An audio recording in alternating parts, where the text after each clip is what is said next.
அருட்பெரும் ஜோதி அருட்பெரும் ஜோதி தனிப்பெரும் கருணை அருட்பெரும் ஜோதி. எல்லாம் வல்ல அருட்பெரும் ஜோதி ஆண்டவரோடு இரண்டர கலந்து கொண்டது, அதாவது திருக்காப்பிட்டு கொண்ட அற்புத நிகழ்வு. வள்ளல் பெருமான் ஸ்ரீமுக வருடம் தை மாதம் 19ஆம் தேதி வெள்ளிக்கிழமை, அதாவது 30/1/1874 புனர்பூசமும் பூசமும் சேரும் சுக அனுபோக பெருக்க வேளையில் சித்திவிலாக திருமாளிகையில் உள்ள சிறு அறையில் உட்புகுந்து தாளிட்டு கொண்டார்கள். அப்போது உடனிருந்த அன்பர்களிடம், நான் உள்ளே 10-15 தினம் இருக்கப் போகிறேன். நான் பார்த்து அவநம்பிக்கை அடையாதீர்கள். ஒருகால் பார்க்க நேர்ந்து பார்த்தால் யாருக்கும் தோன்றாது. வெறும் வீடாகத்தான் இருக்கும்படி ஆண்டவர் செய்விப்பார். என்னை காட்டிக்கொடார். சுத்த பிரணவ ஞான தேகத்தோடு வெளிப்படுவோம் என்று திருவாய் மலர்ந்து அருளினார்கள். இந்நிகழ்வுதான் சன்மார்க்க உலகின் தனிப்பெரும் நிகழ்வாக உலகில் இதுவரையில் தோன்றிய அருளாளர்களின் வரலாற்றில் காணாததும் அவர்கள் அனுபவிக்க அறியாததும் ஆன அற்புத நிகழ்வு என்பது குறிப்பிடத்தக்கது.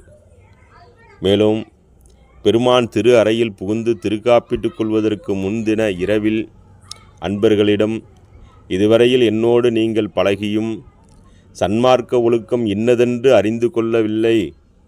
எல்லா பற்றுக்கும் காரணமான ஆசார வகைகளை விட்டொழித்து தனி தலைவனையே தொழுவது தலையாய கடமையாகும் என்று வருத்தத்தோடு கூறினார்கள்.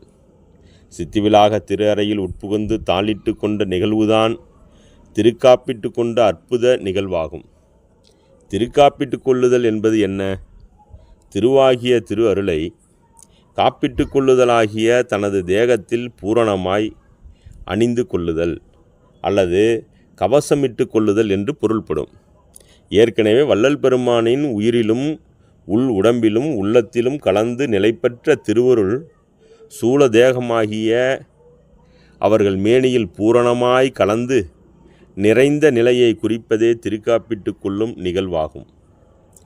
ஒளியாகிய உயிர் பெருமானின் ஆவியில் கலந்து, அதாவது ஜீவனில் கலந்து பூரண உயிர் தன்மை பெற்றதோடு அவ்வுயிர் ஒளி உள் உடம்பிலும் கலந்து பூரண உயிர்த்தன்மையை, அதாவது உயிர் ஒளித்தன்மை பெற்றதையே திருக்காப்பிட்டு கொள்ளும் நிகழ்வு மூலம் உணர முடிகிறது. வள்ளல் பெருமான் ஏற்கனவே சுத்த தேகம் பிரணவ தேகம் அடைந்ததின் மூலம் சொரூப சித்தி என்னும் ஞான வடிவம் என்னும் ஞான உரு அடைந்து இருந்த தருணத்தில் ஞான தேகமெனும் பரிபூரண சொரூப ஞான சித்தியாகிய பேரின்ப சித்தி பெருவாழ்வு எனும் சத்திய சுக பூரண பெருவாழ்வு பெறுவதற்குரிய காலம் அறிந்த தருணத்தில் தான் திருக்காப்பிட்டு கொள்ள தன்னை திரு அறையில் உட்படுத்தி கொண்டார்களே தவிர மற்றதற்கு அல்ல. திருக்காப்பிட்டு கொண்ட தருணத்தில்தான் பூரண ஞான தேகியாய், அதாவது வெளிவடிவாய் எங்கும் நிறைந்த நிலையை அடைந்தார்கள். பெருமான் உயிர் ஒளியாய், அதாவது அருள் ஒளியாய் திருவருள் மயமாய் ஆனதோடு வெளியாய், அதாவது தனிப்பெரும் வெளியாய் எங்கும் நிறைந்தார்கள். இதனை செனிப்பிளதாய் எல்லாமாய் அல்லதுவாம் சுத்த சிவதுரியாதீததே சிவமயமாய் நிறைந்தேன் என்று திருவருட்பாவில் குறிப்பிட்டுள்ளார்கள். இந்நிலைதான் கடவுள் நிலை அறிந்து அம்மயமாதல் என்னும் பெரும் புருஷார்த்தமாகும். இந்நிலை பெற்றதனாலேயே பெருமான் சுத்த பிரணவ ஞான தேகத்தோடு வெளிப்படுவோம் எனும் திருவார்த்தை மலர்ந்தார்கள். வெளிப்படுவோம் என்றதனாலே புறத்தே காரியப்படுவோம் என பொருள்படும். இத்திருவார்த்தையில் இருந்துதான் சித்திவிலாக திருமாளிகைக்கு வரும் அன்பர்களுக்கு எவ்விதம் காரியப்படுகிறார் என்பதை உணர்ந்து அறிய முடிகிறது. பெருமானின் ஸ்தூல சூக்கும காரண தேகங்கள் இக்காலத்தில் சுத்த பிரணவ ஞான தேகங்களாக விளங்கி அன்பர்களுக்கு அனுகிரகம் செய்து கொண்டு இருக்கிறார்கள். இது எப்படி எனில் சுத்த தேகத்தினின்று சுத்த இச்சாசித்தியின் மூலம் சித்தி விலாகம் வரும் உலகியலார்க்கு, அதாவது லௌகீக தேக யோக தேவைகளை நிறைவேற்றி கொள்ளும் பொருட்டு வருகின்றவர்களுக்கு அவர்களின் சூழ தத்துவங்களுக்கு ஏற்ப காரியப்படுகிறார். அதாவது அவர்களின் பிரார்த்தனையை நிறைவேற்றி வைத்து அனுகிரகம் செய்கிறார்கள். பிரணவ தேகத்தினின்று சுத்த கிரியாசக்தியின் மூலம் சித்தி விலாகம் வரும் ஆன்மீக நாட்டமுடைய தியானம், யோகம், ஜபம், சரியை, கிரியை, விரதம் முதலிய சாதனா நிலைகளை மேற்கொள்கின்றவர்களுக்கு அவர்களின் விருப்பத்திற்கு ஏற்ப அவர்களின் சூக்கும தத்துவத்தின் நின்று அனுகிரகம் செய்கிறார்கள்.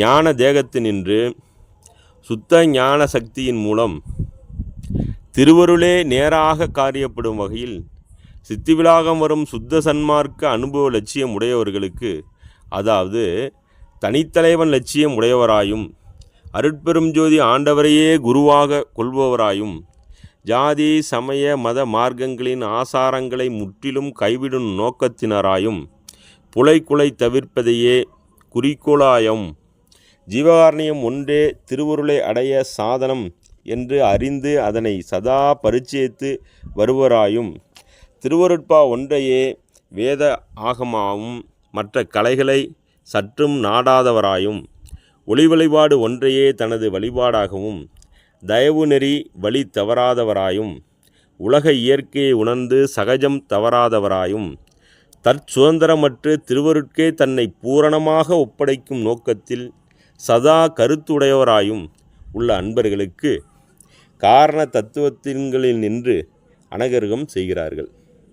இவர்களே சுத்த சன்மார்க்க அனுபவம் கிடைக்கக்கூடிய அன்பர்களாக விளங்க முடியும். சித்தி விலாகம் எனும் இம்மகா சந்நிதானத்தின் சிறப்பு அதன் தனித்தன்மையை குறித்ததே ஆகும்.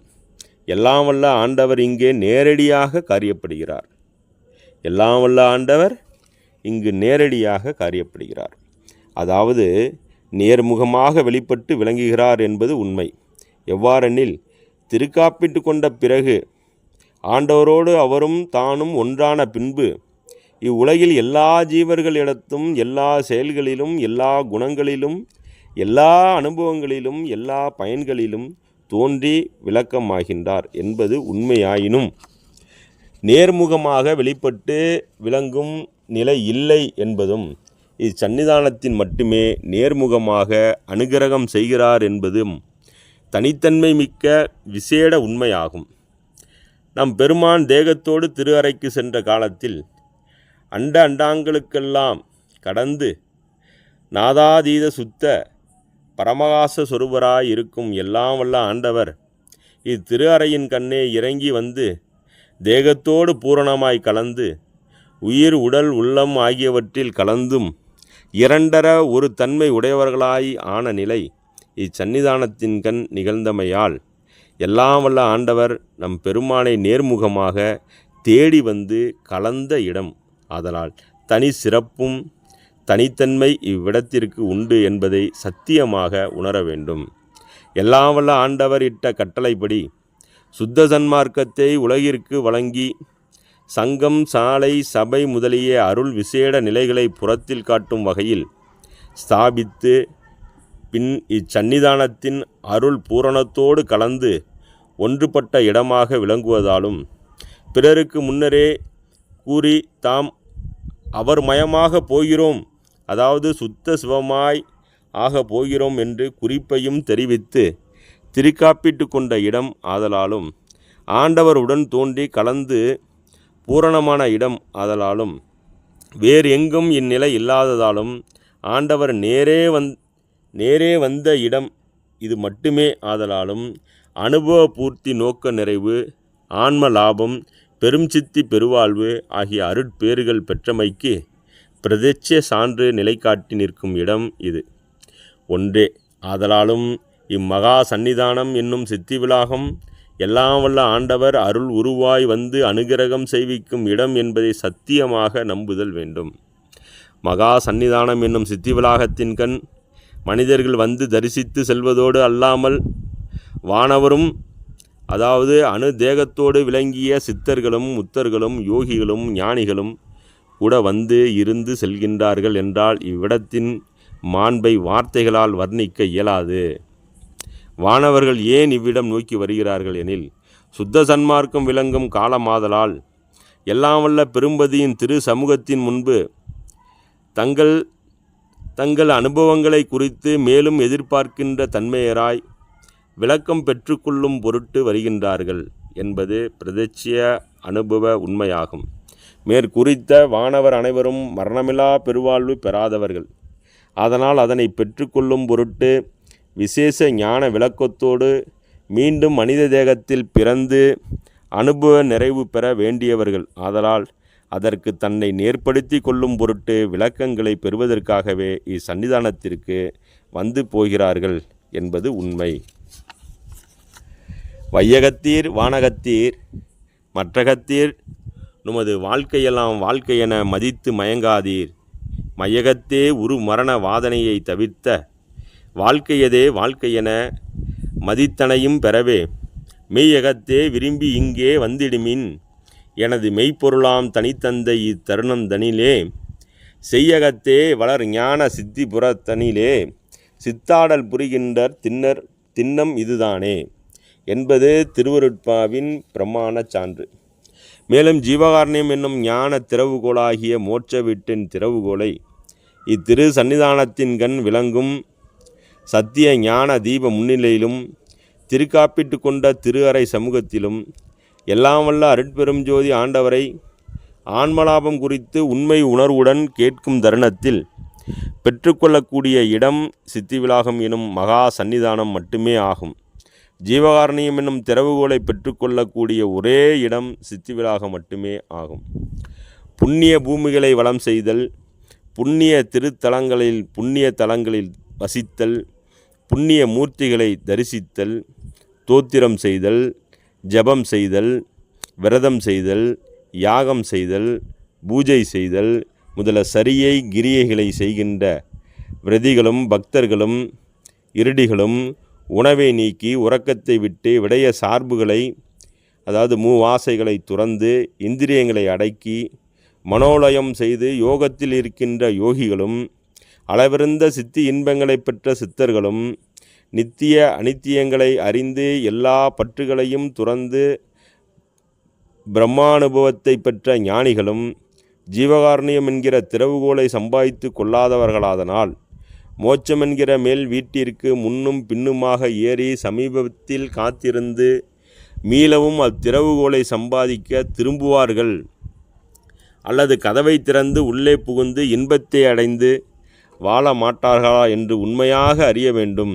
ஆகலில் ஜீவகாரண்யம் என்கின்ற மோட்ச வீட்டு திறவுகோலை காலம் உள்ளபோதே சம்பாதித்து கொண்ட சம்சாரிகள் சரியை கிரியை யோகம் ஞானம் என்கிற சாதன சகாயங்களை வேண்டாமல் எக்காலத்தும் அடையாத இன்ப வீட்டை அடைந்து அவ்வீட்டு கதவை திறந்து கொண்டு உள்ளே புகுந்து முத்தர்களாய் வாழ்வார்கள். மேற்கண்ட உண்மை வாசகங்கள் இதற்கு பிரமாணமான பெருமானின் திருவாசகங்களாகும். சுத்த சன்மார்க்க அனுபவ லட்சியம் உடையவருக்கு ஜீவகாரணியம் என்பது சாதனம் மட்டுமல்லாமல் அது திருவருளின் ஏகதேசம் என்பதை உணர்ந்து பூரண திருவருள் நிலையை அடைந்து சித்திவிலாக திரு சமூகத்தின் முன்பு அருட்பூரணத்தை பெறுதற்கு ஏதுவாகிய அருள் ஏகதேசமாகிய ஜீவகாரணியத்தை சாதகமாக பெற்றுக்கொள்ளக்கூடிய அதாவது அத்திரு உளவை அறிதற்கு சத்திய ஞான தீபமே முன்னிலை ஆதலாலும் சித்திவிலாகம் வந்து விளக்கம் பெற வேண்டியது அவர்களின் கடமையாகிறது. எல்லோருக்கும் தாய் தந்தை அண்ணன் தம்பி முதலான ஆப்தர்கள் செய்யப்பட்ட உதவி எவ்வளவோ அதற்கு கோடி கோடி பங்கு அதிகமாக உதவி கொடுக்கும்படியான இடம் இந்த இடம். இது ஆண்டவர் கட்டளை எனும் பெருமானின் திருவார்த்தை சன்னிதானம் குறித்ததே. சித்திவிலாகம் எனும் மகா சன்னிதானத்தில் தஞ்சமடைகின்ற அன்பர்களுக்கு திருவருட்பிரகாச வள்ளல் எனும் நம் ஆண்டவர் முத்திரள் வடிவம் பெற்றவர் முச்சத்தி ரூபமாய் அனுகிரகிக்கின்றார் என்பது பிரதிட்ச உண்மையாகும். எல்லாம் வல்ல திருவருள் சத்தியினின்று வெளிப்பட்ட சிற்சத்தியாம் ஞான சத்தியாயும் மெய்யருள் வியாபகத்தினின்று வெளிப்பட்ட மெய் சத்தியாம் கிரியா சத்தியாயும் வான் நின்று விளங்கும் வான் சுடராம் பேரொருள் சத்தியினிடம் இருந்து வெளிப்பட்ட ஆதி சத்தியாம் இச்சா சத்தியாயும் வெளிப்பட்டு இச்சை ஞானம் கிரியை என்னும் உச்சத்தி ரூபமாய் பக்குவ அபக்குவ ஆன்மாக்களுக்கு அனுகிரகம் செய்து வருகின்றார்கள். சித்தி விலாகத்திற்கும் சன்மார்க்க அன்பர்களும் வள்ளல் பெருமானிடத்தில் பற்றும் பக்தியும் வைத்து இருப்பவர்களும் சன்மார்க்கத்தில் சாதகர்கள் என்று சொல்லிக் கொள்பவர்களும் வந்து வழிபட்டு செல்கிறார்கள். உலகியல் லாபம் குறித்து அவரவர் தேவைகளை பூர்த்தி செய்து கொள்ளும் பொருட்டு இங்கே வந்து சமூகத்தில் விண்ணப்பித்து கொண்டும் பிரார்த்தனை செய்து கொண்டும் செல்லுகின்றார்கள். அவரவர்களுக்கு தேவைகள் அனைத்தும் பூர்த்தியாகி உலகியல் லாபம் அடைந்து வருகின்றார்கள் என்பது பிரதிட்ச உண்மையாகும். அரிதில் அரிதாக கிடைக்கப்பெற்ற மனித தேகத்தை பெற்றவர்கள் இகலோக போக தேக சௌக்கியம் லாபம் புண்ணியம் முதலிய அனித்திய போகங்களையே விரும்பி இவ்விடத்தின்கண் வருகின்றார்களே ஒழிய பெரிதில் பெரிதான நித்திய போகமாகிய ஆன்மலாபத்தை குறித்தே இவ்விடத்தின்கண் தீப முன்னிலையில் சன்மார்க்க வழி துறை முறை குறித்து சமூகத்தில் விண்ணப்பித்து உருகி வேண்டி கேட்கின்றார்களா என்பது ஐயத்தின்கண் தெளிந்து தேர வேண்டிய அவசிய வினாவாக உள்ளது. எனவே சன்மார்க்க அன்பர்கள் வடலூர் பெருவெளிக்கு வந்து மாத பூசங்களில் ஜோதி தரிசனம் செய்து சாலை சபைகளை தரிசித்து சென்று விடாமல் அவசியம் மேட்டுக்குப்பம் சித்திவிலாக திருமாளிகைக்கு வந்து மேற்கூறிய சித்திவிலாகத்தின் எல்லையற்ற பெருமையை உணர்ந்து தரிசித்து செல்வது அவசியமாகும். ஒவ்வொரு மாத பூச நாளென்றும் சன்மார்க்க அன்பர்கள் சித்திவிலாகம் வந்து சத்திய ஞான தீபத்தில் அமர்ந்து தெய்வ பாவனை செய்வதும் பின் இரவு 12 மணிக்கு திருக்காப்பிட்டு கொண்ட திரு அறை முன்பு அமர்ந்து ஆண்டவர் சிந்தனையோடு அவரவரும் தங்கள் குறைகளை குறித்து விண்ணப்பித்து கொண்டு பின்பு 3 முறையாவது திருமாளிகையை வலம் வந்து பின் தீப வழிபாட்டு செய்து வழிபாடு முடிக்க வேண்டும். ஒவ்வொரு சன்மார்க்க அன்பர்களும் இவ்வியலில் கூறியுள்ளபடி சித்திவிலாகத்தில் நம் ஆண்டவர் காரியப்படும் நிலைகளை உணர்ந்து ஆன்மலாபம் பெறுவதே இப்பிறப்பின் மேலான குறிக்கோள் எனும் லட்சியத்தோடு எல்லாம் வல்ல ஆண்டவரை இச்சன்னிதானத்தில் பணிந்து அணிந்து ஏத்துகின்ற நிலையினராய் இன்பம் யாண்டும் பெறுவோம். இது தருணம் நமையாளர்க்கு எழுந்தருளும் தருணம். இனி தடை ஒன்றில்லை கண்டாய் என் மனனே நீதான் மதுவிலமோர் ஈ போல மயங்காதே கயங்கி வாடாதே மலங்காதே மலர்ந்து மகிழ்ந்து இருப்பாய். குதூகலமே இது தொடங்கி குறைவிலை காண் நமது குருவானை நமது பெருங்குல தெய்வத்தானை பொதுவில் நடம் புரிகின்ற புண்ணியனார் எனக்குள் புணர்ந்து உரைத்த திருவார்த்தை பொன்வார்த்தை இதுவே. திருச்சிற்றம்பலம். அருட்பெரும் ஜோதி தனிப்பெரும் கருணை அருட்பெரும் ஜோதி. சித்திவிலாக மான்மியம் முற்றிற்று.